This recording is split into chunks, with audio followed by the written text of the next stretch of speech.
ఏంది నీ పీకుడు పని ఏంది నాకు అర్థం కాలేదు. నీదేంది అసలు, నువ్వేంది, నీతో ఏమైతే చెప్పాలి రాష్ట్రం, ఏం కాదు నీతో, నువ్వు జీరో, నువ్వు జీరో నీతో ఏం చేయలేవు, నువ్వు ఏం పీకలేవు, ఉఫ్ఫను వస్తావు. నీకు ఇంత పార్టీ నీది. ప్రపంచంలో అత్యధిక సభ్యత్వం ఉన్న అతిపెద్ద పార్టీ భారతీయ జనతా పార్టీ. నువ్వు ఉఫ్ఫను వస్తే నీ నోట్లోకి మందు వాసన వస్తుంది తప్ప ఏం రాదు. మేము కళ్ళు చూస్తేనే కొట్టుకోపోతావు, రాసి పెట్టుకో, మారి మషైపోతావు, రాసి పెట్టుకో. రాష్ట్ర ముఖ్యమంత్రి చేస్తున్నాను. నెక్స్ట్ ఈ డ్రంక్ అండ్ టెస్ట్ చేస్తున్నా, ఎట్లా మా పార్టీ అధికారులకు వస్తుంది. నెక్స్ట్ మేము ప్రత్యేకంగా ఒకటి తయారు చేస్తాం. ఏం తయారు చేస్తామంటే మేము బహిరంగ సభలో ఓటు అందరినీ టెస్ట్ చేస్తాం. మేము బహిరంగ సభలు ఎక్కడెక్కడ వేదికలకి మాట్లాడే రాజకీయ నాయకులు అందరూ కూడా టెస్ట్ చేస్తాం. మందు అంతా అక్కడి నుంచి చేరుకుంటాం. డైరెక్ట్ బహిరంగ సభ ప్రజలందరూ ఈయన మందు తాగిండు, ఈయన బహిరంగ సభలో మాట్లాడే అర్హత లేదు, హక్కు లేదు, ఈయన డైరెక్ట్ జైలు పంపుతాం. ఆ స్కీమ్ మాత్రం పక్క పట్టుకొస్తాం బిడ్డ, నీకోసం పట్టుకొస్తుంది.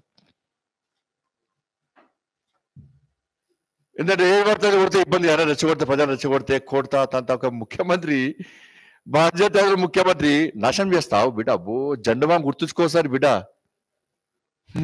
నువ్వు నశం పెడతామే జెండు బాంబు పెడతాం. నశం పెట్టి కొడతావు అంటే. అందుకే కల్వకుంట్ల రాజ్యాంగాన్ని అమలు చేస్తుంది రాష్ట్ర ముఖ్యమంత్రి. రాను నిన్నేం చేసిండు, రాష్ట్ర ముఖ్యమంత్రి సభ అంటే అక్కడ నుండి ప్రజలను, ముఖ్యంగా భారతీయ జనతా పార్టీ కార్యకర్తలను 2 రోజుల నుంచి ముందు అరెస్ట్ చేసాడు. 2 రోజుల పాటు పోలీస్ స్టేషన్లో పెట్టాడు. ప్రజాస్వామ్యంగా నిరసన చేస్తే దాడులు చేస్తున్నాడు, పోలీసుల సమక్షంలో దాడులు చేస్తున్నాడు.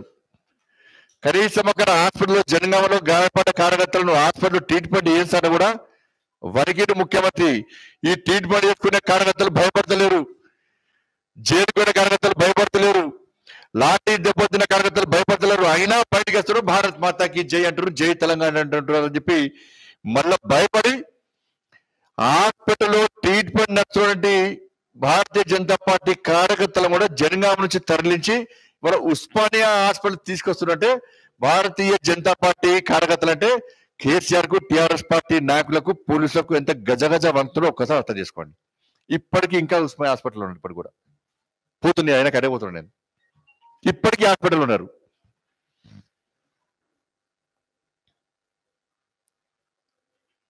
ఈ రాండాను తెలంగాణ సభ ఇట్నే ఉంటే, తెలంగాణ ప్రజలు ఇట్నే ఉంటే నెక్స్ట్ ఏం చేయాలి? రాష్ట్ర ముఖ్యమంత్రి కల్వకుంట్ల రాజ్యాంగం అంటే ఏంది? కేసీఆర్ గారు వస్తుందంటే, కేసీఆర్ కుటుంబం వస్తుందంటే, గతంలో నిజాం కాలాన్ని రాజుల కాలంలో ఏం చేస్తారంటే, అటు నుంచి రాజు బయటకు వెళ్తుంటే చెప్పులు తీసి పక్క పెడతారు, ఇట్లా అందరూ ఇట్లా పట్టుకుంటారు, ఇట్లా. నెక్స్ట్ అదవుతుంది. ఇక కేసీఆర్ గారు కానీ కేసీఆర్ కుటుంబం ఫలానా జిల్లాకు వస్తుంది, ఫలానా మండలంకి వస్తుంది, ఫలానా గ్రామానికి వస్తుంది అంటే ప్రజలందరూ కూడా, తెలంగాణ ప్రజలు కూడా బయట నిలబడాలి. సాకు వంగి కింది తల పైకెత్తకుండా కిందికి వంగి దండాలు పెట్టాలి, చెప్పులు తీసి పక్కకు పెట్టాలి, అవసరం వస్తే కాళ్ళు మొక్కాలి,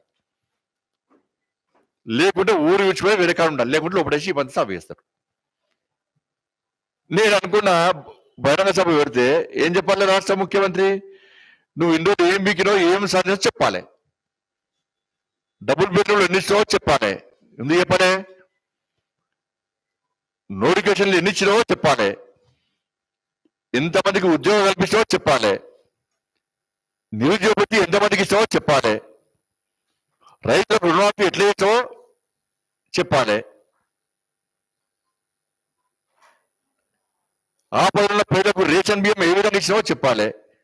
కోవిడ్తో ప్రజలు తెల్లారుతుంటే నేను ఫామ్ హౌస్ లేను, నేను ప్రగతి భవన్ లేను, నేను నా కుటుంబం మొత్తం రాత్రి సేవ చేసిన, ఇంట్లో వండుకోలే, మేము ఫామ్ హౌస్ వండుకోలే, ప్రగతి భవన్ వండుకోలే, నిరంతరం సేవ చేసిన. కోవిడ్ వస్తే వ్యాక్సిన్ నేనే ఫ్రీ ఇచ్చిన, పీపీ కిట్స్, మాస్కులు, శానిటైజర్స్, వెంటిలేటర్స్ అన్ని నేనే ఇచ్చిన, ప్రభుత్వ ఆసుపత్రిలో సౌకర్యం కల్పించిన, సేవ చేసిన నర్సులు తొలగించలేదు, నేను విద్యాబాలను తొలగించలేదు, ఫీల్డ్స్ తొలగించలేదు, విఆర్ఓలకు పోస్టింగ్ ఎక్కడ ఇవ్వలేదు.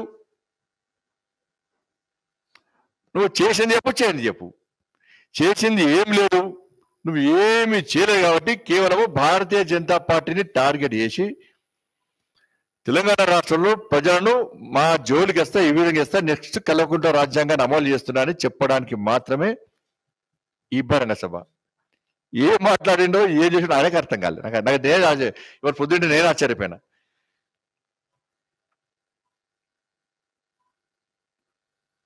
సోయలేకుండా మాట్లాడాడు. ఏమన్నాడు, ఇది ఈయన బచ్చన్నపేట పోతుంటారట, ప్రొఫెసర్ జయశంకర్ సార్ పోతుంటారట, ఊర్లో ఎవ్వరు ముసలు ఉన్నారట, అందరూ ఏడు వేలంటే అందరూ వలస పోయినట. అప్పుడు మైక్ లేదు, మైకులకు జీప్ ఉందట. మైకుల జీపు అర్థం కాలే. మైకుల జీపు ఉండదు అంటే ఆయన భాషలు ఏంటంటే మందులో సోడా వస్తారా, సోడా మందు వస్తారా, ఆయన భాషలు చెప్పాలంటే. మైకుల జీప్ బిండు నాకు అర్థం కాలే. అంటే ఉల్టా ఉన్నది, అంటే మందులో సోడా వస్తారంటున్నది, సోడాల మందు కాదు, సోడాల మందు వస్తుంటున్నది పరిస్థితి ఆయన భాషలు చెప్పాలంటే. మైకుల జీబు ఉన్నది అంటే సోయి లేదు, వాస్తవానికి మనిషికి సోయి లేకుండా మాట్లాడాడు. ఆయన ఫేస్ లో చూస్తుంటే భయం ఇట్లా పడుతుండు. దీనికి అంత కారణం ఏంటంటే ఆయన అవినీతి సామ్రాజ్యం కూలిపోతుందిగా, ఆయన మీద ఎట్టి బస్సులో విచారణ ప్రారంభం అవుతుంది. ఆ విషయం ఆయనకు తెలుసు, అనుమానం వచ్చింది. కాబట్టి ఏం చేయాలి, మరొక్కసారి తెలంగాణ సెంటిమెంట్ రగిలించాలి. నేను తెలంగాణ కోసం ఉద్యమం చేస్తుంటే కేంద్ర ప్రభుత్వం నా మీద విచారణ జరుపుతుంది అని మరొక్కసారి తెలంగాణ ప్రజలను రెచ్చగొట్టడానికి, ఆయన అవినీతిని కప్పిపుచ్చుకోవడానికి, ఆయన జైలుకు ఉండడానికి, ఆయన విచారణ జరపకుండా ఉండడానికి మాత్రమే కేసీఆర్ ఆడుతున్న డ్రామాలు ఇవన్నీ కూడా. మోడీ గారు అంటే వంతాడు, అది ఊపేటప్పుడు పనిచేస్తాను కూడా లోపల భయం స్టార్ట్ అయింది నాకు. మొన్నేమో దిష్టిబోర్డు కనబడిస్తుంది మోడీ గారి, ఏది కేంద్రంలో పార్లమెంట్ లో. మరి ఎందుకు మాట్లాడలే, నేను వేదిక ద్వారా మాట్లాడాలి కదా, మోడీ గారు తప్పు మాట్లాడాలి. ఎందుకంటే అంటే ఏదో మోడీ గారు మాట్లాడేది ఏం తప్పు లేదు కాబట్టి నిన్నేం మాట్లాడలే అని అది గ్రహించాలి. ఒకటి మాత్రం గ్రహించండి, బాగా గ్రహించండి. ఒకటి మళ్ళీ మీటర్ల విషయం అన్నాడు. మీటర్లు పెడతాను ఎవరు చెప్పాలి, రాష్ట్ర ముఖ్య రాసిచ్చాను నీకన్నా. ఎప్పుడు ఇవే మాటలు. అంతకుముందు కేంద్రం రారే బాబా మొత్తం ధాన్యం కొన అన్నది, చూపెట్టు అంటే ఇంత చూపెట్టలేదు. నేను కొన అన్నట్టు నీకు ఏమన్నా ఇచ్చిరా చూపెట్టు అన్న, ఇంత చూపెట్టలే. వరేస్తే ఉరండి పోయి ఫామ్ హౌస్లో వచ్చాడు. ఇప్పుడు చూపెడతలేడు. కేంద్రము ధాన్యం కొన అని చెప్పి నీకు ఇచ్చిందని చెప్పి అప్పటి నుంచి ఇప్పటి వరకు అడుగుతున్నాం, చూపెట్టలేదు. ఇప్పుడు మీటర్లు పెడతారు, మోటార్లకు మీటర్లు పెడతారన్నారు. దుబ్బాక సభలు అదే అయిపోయాడు, హుజాబాద్ సభలు అదే అయిపోయాడు, ఎమ్మెల్సీ ఎన్నికలు అదే అయిపోయాడు, అన్ని ఎన్నికలు కూడా అదే చెప్తాడు. ఈయన మాట కూడా రాసుకుంటాడు. మీటర్లు పెడతామని కననికి కేంద్రం లేఖ ఇచ్చిందా చెప్పు. నువ్వు ఇచ్చే ఉచిత కరెంటును ఎవరైనా వ్యతిరేకించిరా చెప్పాలి రాష్ట్ర ముఖ్యమంత్రి.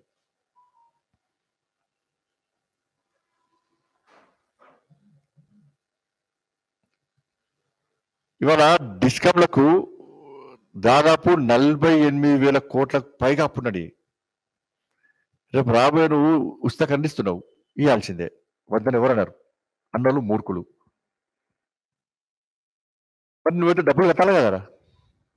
అంటే కట్టకుంటే రైతులు ఫ్యూచర్లో అతి త్వరలోనే మొత్తం అవి నాశనం అయిపోతే రైతులకు ఉచిత కరెంట్ రాకుంటే దాని బాధ్యత ఎవరు? నువ్వు రైతులకు ఉచిత కరెంట్ ఇచ్చినావు, ఇవ్వాల్సిందే. ఇప్పుడు ఉచిత కరెంట్ ఇవ్వట్టే కదా, నువ్వు కరెంట్ ఎవరు ఇస్తున్నారు? ఉచిత కరెంట్ నువ్వు ఇస్తున్నావు.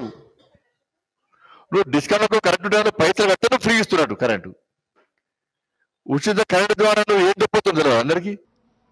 ఎంత నిస్సిగ్గుగా అంటే, ఎంత సిగ్గు లేకుండా అంటే చాలా బాధ అవుతుంది. Sorry, very sorry.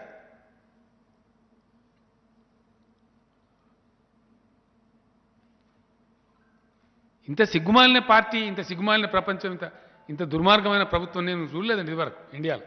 Sorry, very sorry. I'm telling with this pain.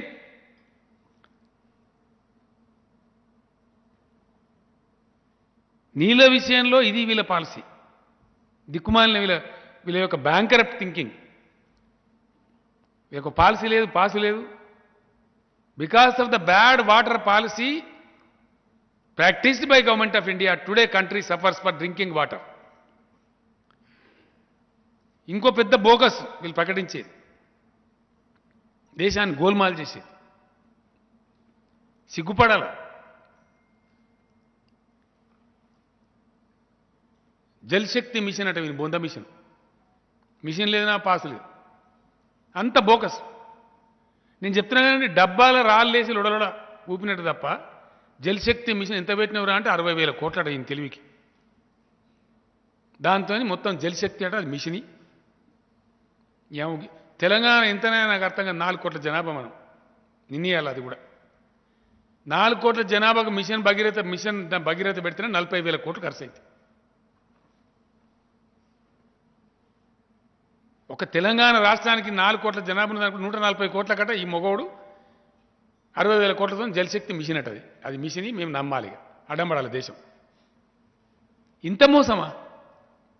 దీనికి ఇంకా మహాభారతం శాంతి పర్వంలో పద్యాలు చెప్పుడు, శ్లోకాలు చెప్పుడు, సిగ్గు లేకుండా. ఎంత ఆత్మవంచనండి! మహాభారతంలో శాంతి పర్వంలో శ్లోకం కోట్ చేసేటప్పుడు నీ ఆత్మ ఏడవలే నిర్మలా సీతారామన్ గారు? చెప్పేది ధర్మపాన్నం, అవలంబించేది అధర్మమా? ఇంతకన్నా అధ్వానమా? ఇంత ఆత్మవంచన్నా, ఇంత ప్రజావంచన్నా? సిగ్గనవడాలి. కానీ ఆ శ్లోకం పేరు తీసుకునే అర్హతన మీ ప్రభుత్వానికి ఉందా? మహాభారతం పంచమ వేదం అంటాం.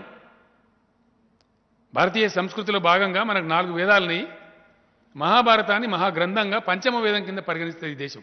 అంత గొప్ప సంస్కారం ఉన్న దేశం.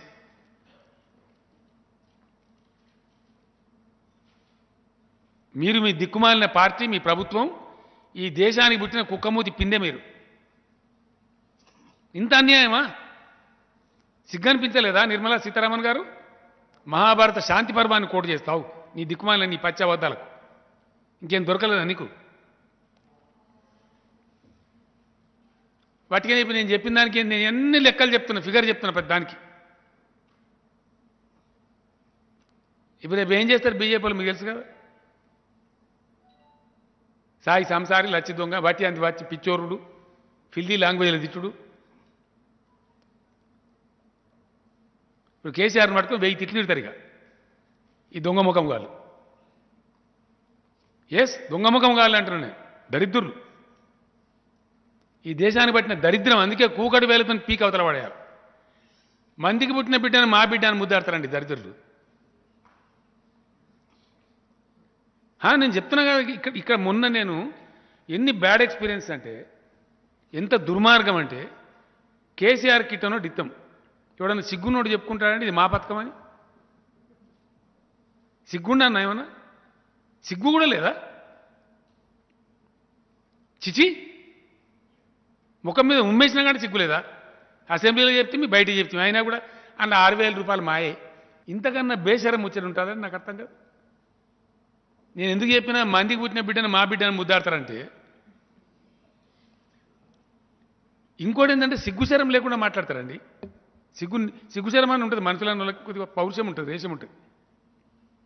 100 సార్లు అసెంబ్లీలో చెప్తే, నేను పత్రికా విలేకరులు ఇదే హాల్లో కూడా చెప్తే మీకు ముందటనే. మీకు విషయం చెప్తే మీరు ఆశ్చర్యపడతారండి. సిగ్గుశరం లేదని ఎందుకంటున్నాను నేను. ఇంత ఆక్రోశం ఎందుకు చెప్పాల్సి వస్తుంది? అంత నిర్లజ్జగా, అంత సిగ్గుశరం లేకుండా వాళ్ళు వ్యవహారం చేస్తున్నారు కాబట్టి చెప్పాల్సి వస్తుంది. ప్రజలకు తెలవాలి, వాస్తవాలు తెలవాలి, యువకులకు తెలవాలి. ఎందువల్ల? కేంద్ర ప్రభుత్వం నుంచి తెలంగాణకు వచ్చేది గుండు సున్నా, ఏమీ రాదు. మన దగ్గర నుంచి పోతే కేంద్రం బతుకుతాంది, మన సొమ్ముల మీద వాళ్ళు సోకుపడతారు. భారతదేశాన్ని సాధేటటువంటి 5-6 రాష్ట్రాలలో తెలంగాణ ఒకటి. ఇది ఎన్నోసార్లు చెప్పినాం. మన దగ్గరికి వెళ్ళి పోయేది 50-60 వేల కోట్లు, మనకు వచ్చేది 20-22 వేల కోట్లు. అది కూడా మన హక్కు. అది ఇక్కడున్న బీజేపీ సిగ్గు తప్పి, ఇంకా ఎంత సిగ్గు తప్పి మాట్లాడతారంటే, కేంద్రం ఇచ్చిన డబ్బులు డైవర్ట్ నీ బొంద నువ్వు ఇచ్చితేనా డైవర్ట్ చేసి? ఏవి డబ్బులు? అయినా దాన్ని మేము రిపీటెడ్గా చెప్తూనే ఉంటాం, అంటూనే ఉంటాం. మీకు సిగ్గులేనట్టే కదా ఇంత నిర్లజ్జగా, ఇంత అరటి పండు ఒలిచినట్టు ఇంత మీ బండారం బయట పెడుతుంటే కూడా మేము అట్నే మాట్లాడతాం. అంటే మీరు సిగ్గులేని దరిద్రులు అని అంటాం. ఎందుకనమండి? ఎందుకు అనకూడదు? పచ్చి అబద్ధాలు చెప్పే మోసగాళ్ళు అని అంటాం. ఇంత దిక్కుమాలినతనంగా, ఇంత దరిద్రంగా మీకు తెలివి లేక అసలు వీళ్ళకి చదువు శాస్త్రం అని వస్తే నాకైతే అర్థం కాదు. మీకు ఏమైనా బాధ్యత ఉందా? సామాజిక బాధ్యత ఉందా? ఇగో ఈ విధంగా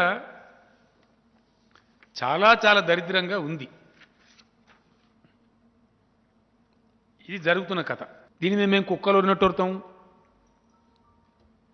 మీరు అవినీతి చేసిన అంటాము, అంటే మీరు మురిగే కుక్కలు అని మేము అంటాం. తప్పేందండి? 24 గంటలు అద్భుతమైన నాణ్యమైన కరెంట్ ఇచ్చే రాష్ట్రం ఇండియాలో ఇంకోటి ఉందా? తెలంగాణ తప్ప. Is there any single state other than Telangana? ఏ రాష్ట్రం నుంచి మనం విడిపడ్డామో ఆంధ్రప్రదేశ్లో అక్కడ ఇస్తున్నారు అయ్యాల 24 గంటల కరెంట్ ఇయరే. అదే ఆంధ్ర వాళ్ళు మనల్ని ఎక్కిల్ చేసిండ్రే ఆ రోజు. ఇలా వాళ్ళ పర్ క్యాపిటా అయింది, మన పర్ క్యాపిటా అయింది. కనబడతలేదా కళ్ళకి ఇవన్నీ చూసుకుంటూ? వాస్తవాలు ఈ విధంగా ఉంటే ఓ క్షుద్ర రాజకీయం, క్షుద్ర విద్య పెట్టి మీ ఇష్టం వచ్చిన సొల్లు పురాణం సోషల్ మీడియా పేరిట దానిలో కుమ్మరిస్తూ ఉంటే మేము చూసుకుంటే మౌనంగా ఉండన్నా? దేనికోసం ఉండాలి? ఎంత దరిద్రం కొట్టు పరిస్థితులలో ఉంది ఈ బీజేపీ ప్రభుత్వం అంటే నేను ఫ్యాక్ట్ చెప్తా ఉన్నా మీకు, భారత యువతకు కూడా చెప్తా ఉన్నా.